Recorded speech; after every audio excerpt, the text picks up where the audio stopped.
आता बघूया टॉप 9 मोठ्या बातम्या। पंतप्रधान नरेंद्र मोदी आज मुंबई दौऱ्यावर, तर भारताच्या पहिल्या जागतिक ऑडिओ व्हिज्युअल आणि मनोरंजन शिखर परिषदेचं पंतप्रधान मोदींच्या हस्ते उद्घाटन।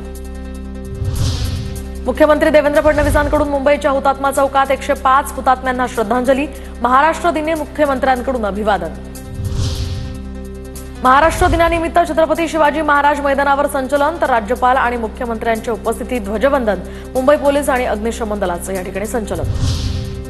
महाराष्ट्र दिनानिमित्त ठाकरेंच्या शिवसेनेकडून हुतात्मा चौकात 105 हुतात्म्यांना श्रद्धांजली।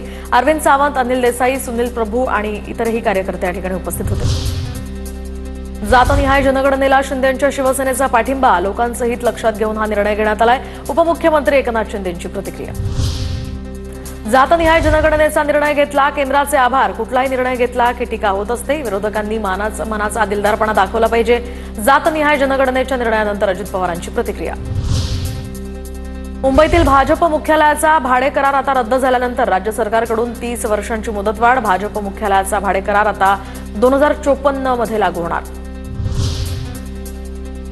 तर आमदारांच्या विकास निधीच्या उधळपट्टीवर लवकरच लगाम घालण्यात येणार। उपमुख्यमंत्री अजित पवारांच्या अध्यक्षतेखाली समिती गठीत। विकास निधीमध्ये होणाऱ्या कामांची व्याप्ती आणि कार्यपद्धतीमध्ये समिती सुधारणा करणार। सुप्रीम कोर्टाच्या निर्देशांनुसार आता अनधिकृत बांधकामांवर मनमानी पद्धतीने कारवाई करण्यावर राज्य सरकारचा लगाम। कोणतेही पाडकाम करण्यासाठी किमान 15 दिवस आधी कारण दाखवा नोटीस देणं बंधनकारक।